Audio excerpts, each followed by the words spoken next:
Hello, everyone. I'm Jeremy Geffen, Executive and Artistic Director for Cal Performances, and it is my great pleasure today to be connected via the magic of Zoom to the western coast of Scotland, where Harry Bicket, Artistic Director of the English Concert, is self-isolating with his family. So Harry, welcome. It's so nice to see you and to have a glimpse into the way that a conductor lives. Well, thank you. It's lovely to be here. And of course, the west coast of Scotland is probably the place that originated the term self-isolation. Most of these people, life has not changed at all because we never see anybody anyways. But it's a pleasure to be here and amazing that I could talk to you about the wonders of modern science through to Berkeley. It's amazing. Well, given that that is your home base, it must be a welcome return to well, a a welcome juxtaposition to spend so much of your time before a performing public, Yeah, and to bring music around the world.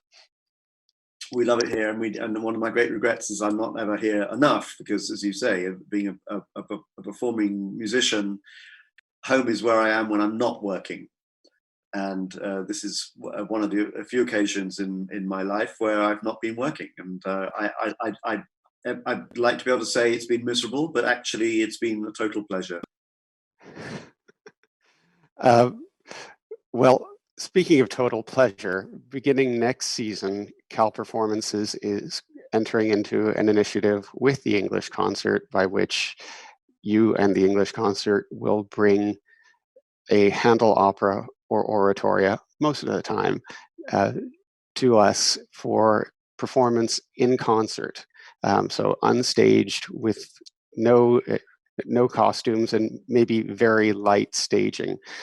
And this is something that we've been doing together for a number of years elsewhere, but it's been transformative for the audiences who have experienced it.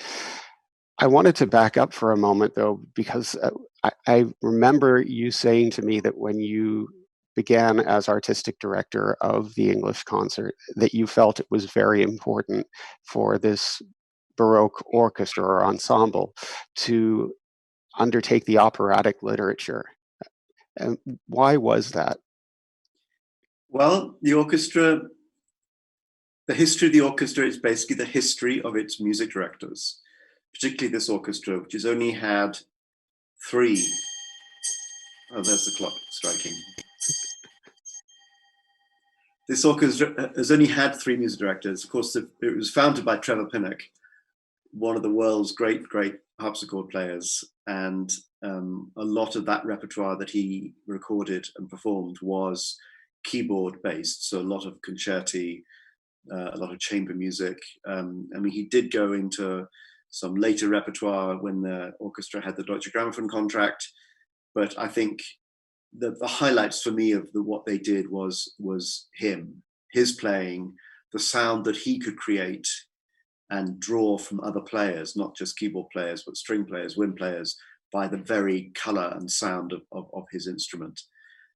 He was succeeded by Andrew Manzi, who had also led the orchestra for many years, a wonderful, wonderful violinist. So, of course, their repertoire naturally gravitated towards violin repertoire, string repertoire, but also violin concertos. And that was an amazing period of a brand new repertoire for the orchestra, but thrilling, and thrilling to do it with someone like Andrew as their leader. When I took over, I came very much from partly a keyboard background, but for at least the previous 20 years, the opera house. And it seemed to me extraordinary that you could have one of the great period orchestras of the world somehow omitting this massive part of the Baroque repertoire. I mean, so much of the music of the 18th century was choral or operatic. And that seemed to me a whole new area for them to explore. But also with that repertoire brings in new people. And I think the people we collaborate with are as important many times as the members of the orchestra. So suddenly to be able to do this repertoire with people like Joyce DiDonato, with Vestlina Kazarova. I mean, the list of singers who've done these operas now with us is just huge. And of course, that not only brings them into our world, but us into their world, so that when we come to concert halls around the world, a lot of those singers would have also sung in the opera houses of that city where we were performing. So I was very keen that the orchestra wasn't stuck in some kind of Baroque ghetto, and that our music and our performances were heard to as wide an audience as possible. So this operatic pilgrimage that we make every year has allowed that to happen as well. Well, it's been a complete revelation for the audiences who have had a chance to hear these complete Handel operas or oratorios, many of which had not really seen the light of day, or had not been appreciated, because the way that opera houses operate today, they need to sell multiple performances, and there are just a handful of Handel operas that are well known to the public today. What I've loved about this exploration, which we're now bringing to Berkeley, is that it gives you a chance to experience the less well-known, but certainly not less high quality Handel. Yeah, for sure. I mean, when I was a student at Oxford many years ago, I mean, Handel opera wasn't really even discussed. It wasn't even, if you talked about Handel, then of course you talked about the oratorios, about the concerti grossi, Messiah, maybe, those the big pieces that were known those days. And of course, if you talk to someone in the 18th century and said, what does George Handel do? And they'd say, well, he writes opera. I mean, they wouldn't say he wrote the mortar music. That was not actually a very typical piece of his. But the operas were where he cut his teeth, if you like, and he was probably the most celebrated opera composer of his day. He wrote around 40 operas. I mean, some of them are pasticcios. In other words, they're mixes of things that he wrote on other people.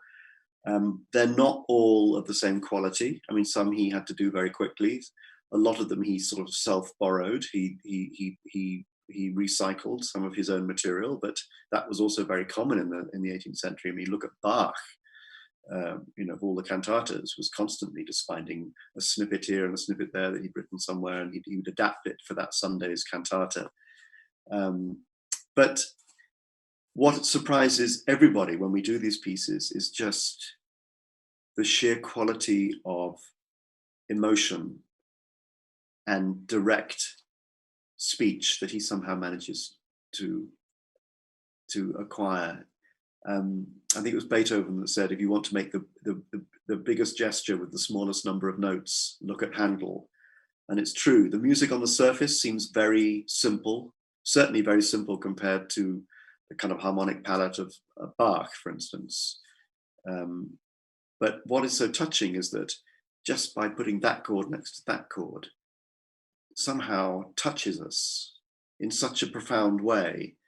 I mean, it is a little bit like pop music in some ways. It was a sort of 18th century pop music, but that's not to somehow do it down. It's not easy to write a simple tune. It's actually very difficult.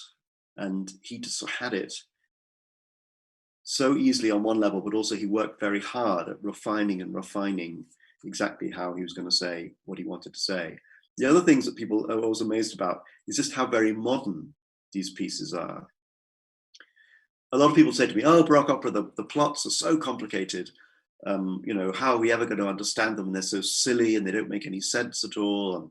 And the two things I always think about that, one is that as a father of two small children, I can tell you that my kids can give you every intricate detail of the Harry Potter oeuvre, which is as complicated, way more complicated than any Handel opera, in my opinion. I can't follow those stories, but my kids will tell you if any inconsistency in the plot is there, they'll understand that. So I don't buy it that these plots are somehow complicated. But what I would say is that actually I don't think Handel really cared very much about the plots. I think they were really just vehicles to explore many, many truths, human, timeless truths. things like what it's like to be a good leader, a good ruler. How does power corrupt? What does it mean to truly love somebody? What does it truly mean to love somebody who's just betrayed you? And all of these things are very modern ideas, and they may be cloaked in the 18th century rhetoric, but the ideas, the emotions, the heartache of human existence has not really changed very much.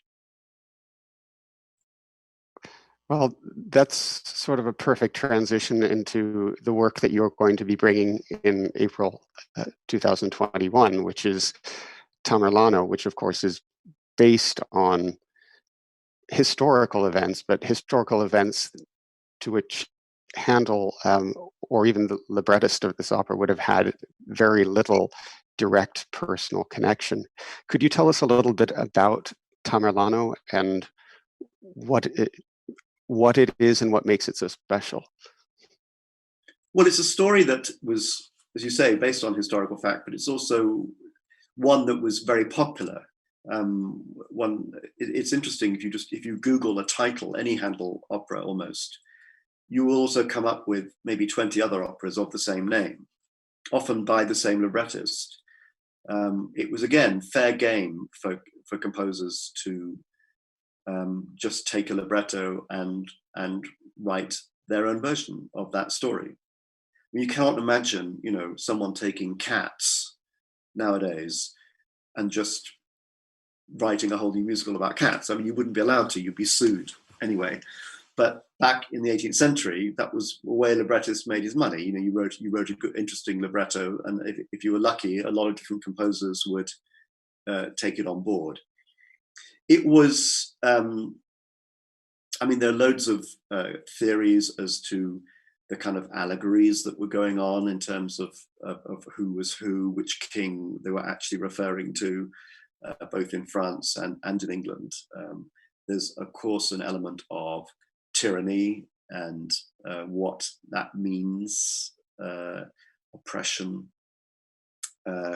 Also the idea of foreignness. That was something that that, of course, Mozart, not many years later, was also very keen to explore in Die Entführung. Well, actually, many of his operas have an element of the uncivilized foreigner. Though, funnily enough, in a lot of these operas, the so-called foreigner can somehow seem rather more sympathetic sometimes than the people who are meant to be the good guys. And I think that in a way that's sort of interesting in this piece as well. The title role of Bayezet actually only has like 2 arias and a famous mad scene. It's an interesting take on taking a story, but actually exploring not the person on the title, but how that person impacts everybody else's lives. And the roles themselves, were they written with specific performers in mind, or what was it? Always, yeah. Handel had his group of largely Italian singers that he brought over to London when the explosion of Italian opera happened, and they were the kind of rock stars of the day. So people not only went to hear them for their singing, but they knew all the shenanigans that have been going on. They knew all the backstage talk. They knew who'd been having an affair with who, or who'd had a row with who, or who Handel had threatened to throw out of his first floor balcony in Brook Street, which happened to one of the sopranos. So there was a kind of frisson of excitement when these singers came in.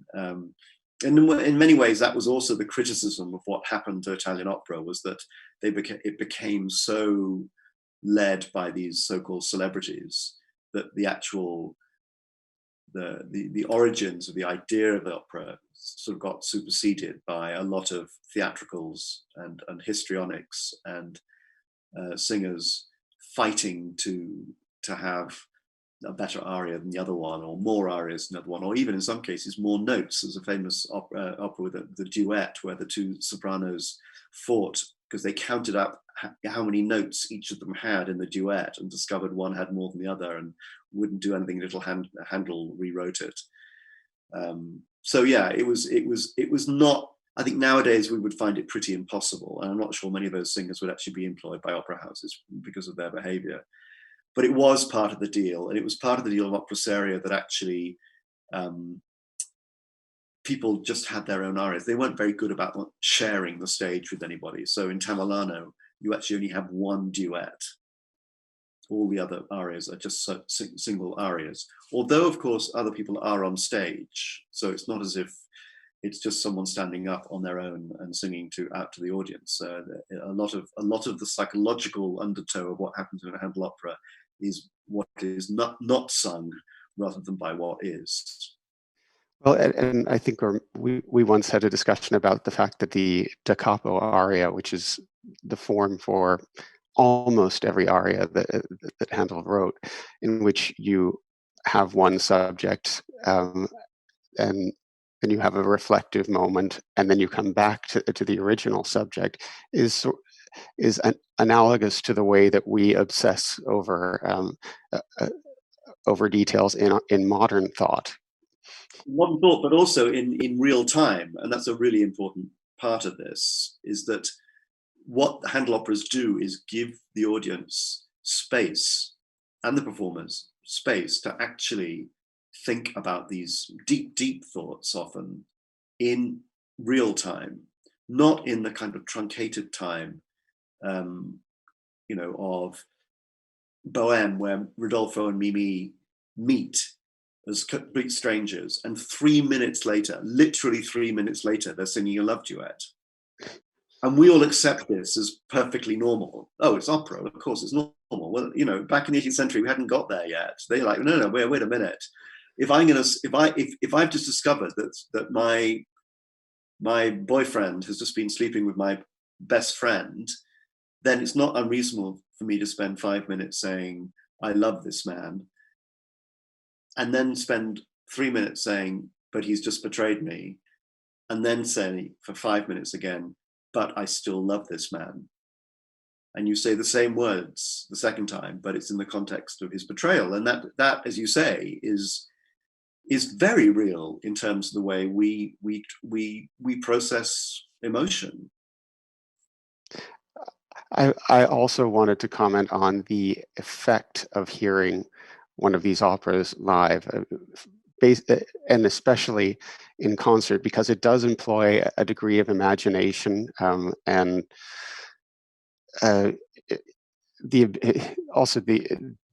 one's ability to see the performers as real human beings, as opposed to deities or rulers, or they come on stage and wearing nicer versions of the clothes you walked into the hall wearing, and the audience response is extraordinary, and it's cumulative. I remember hearing the first one, the Radamisto, in 2013. At the first intermission, the break for the first intermission, there was applause that you would expect at the end of any performance. At the second intermission, the audience was wild, and at the third one, they wouldn't let you leave the stage. That there is this incredible cumulative effect of sitting. It builds up, it creeps up on you. I think that it's a funny thing. I think even people who are not necessarily thinking they're going to have a good time, or not even open to it, or actively being dragged along to the performance by a spouse or whatever, are quite surprised how it weaves its spell, particularly I think when it's sung as well as the casts we put together. And we've been very lucky. I mean, we worked hard at putting good casts together, but as you know from your job, Jeremy, the cast you put down on a piece of paper is not necessarily the one that you always end up with for so many different reasons. But I think we've done really well in our casting, not necessarily casting so-called Baroque singers as such, although many of them are very versed in that world. I mean, I find it interesting. I read a lot of Charles Burney, who was the contemporary of Handel and who wrote voluminously about all sorts of things of music in the 18th century, but went to a lot of Handel performances. And he wrote a lot about the singers that Handel used. And the ones that he really praised and he said the audience went nuts for were not actually necessarily the best singers. I mean, technical singers. There's one, Mrs. Cibber, who did a lot of stuff for him. He all said, well, of course, everybody knows that Mrs. Cibber could never really sing that well, but, what she does with the text moved us all to tears. And, the audience just couldn't get enough of it. And that was really interesting to me. I thought, yeah, I mean, these people were big, charismatic people. And it wasn't just a matter of trilling nicely and, that beautiful mezzo di voce, although those are all things which were highly prized. What really mattered was, how do you connect with an audience? How do you use this text? How do you move people? And that's particularly true nowadays, touring these pieces in Italian into places where people don't speak Italian. It was the same in London. They didn't speak Italian there either, but that in a way that didn't matter so much. But I think now we do have a real duty to make sure that, of course, we have surtitles usually, and we have, we do everything we can to make the story understandable. But I do think that Handel's music and good singing, and I will also say, pretty phenomenal playing by this orchestra. Yeah. I mean, they have, for an orchestra that had never really played a Handel opera before, it's amazing now what they do and the kind of color they bring to even the simplest accompaniment. It's always so alive, and just we talk when I'm working with the orchestra about the vowel sound of the singers, the color of that vowel. We have to find that color with the bow. Often we don't try and sing with the bow, we try to speak with it. So we try and actually imitate speech. And all of that kind of work is not really obvious. You just know when you hear it that it just seems completely natural and completely right and profoundly moving. Well, I remember a number of ovations for specific members of the orchestra. In Alcina, your principal cellist, yeah, absolutely, yeah, got every bit as much applause as any of the stars in the show.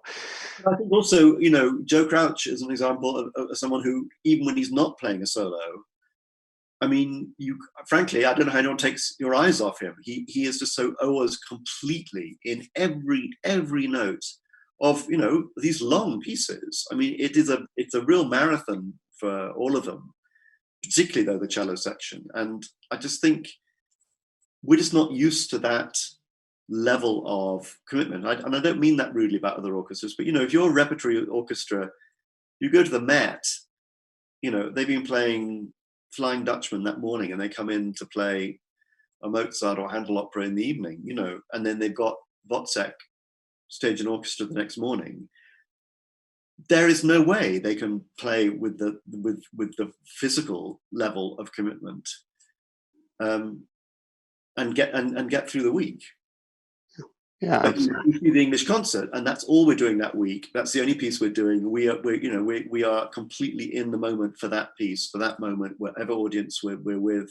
That is what we are there for. And yes, it's a long song, and it's a long song in terms of physical, but also mental concentration. But you are getting absolutely 120% from every player. Yeah, and it may be a long song, but it is so worth it.